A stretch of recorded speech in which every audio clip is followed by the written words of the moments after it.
Blessings of nature for you, wherever you are. I wanted to share this most amazing view. And I'm sitting out on a little bunch of rocks and just totally soaking up the water elements, the negative ions, so that I can refresh my energy field, and that affects my emotional and mental body, which is such a nature reset. Even though it's close to a road, you can still hear the cars, but what's so nice is that all this water element, the nature element, the earth, the trees, all this fresh air from after the rain. I'm so blessed, and I wanted to share this with you.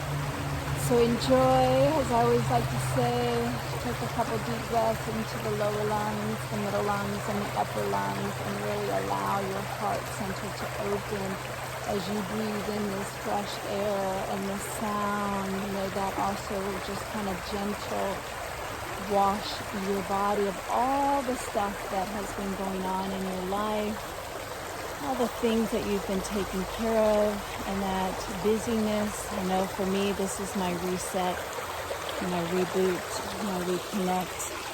So taking a deep breath in, and bringing your awareness of your mind to your heart, opening that heart, breathing in the back of the heart, breathing in the back of the heart, breathing out the front of the heart, breathing in the front of the heart, out the back of the heart, so that you have an in and an out, and an in and an out. You're cleansing your aura, your field, your electromagnetic body, your chakras. They spin, and this is helping spin that and cleanse that. So grateful for nature and wanted to share that with you. Enjoy this next video for your own private inwards journey with nature and the blessings. Namaste, loka samasta, sukino bhavantu.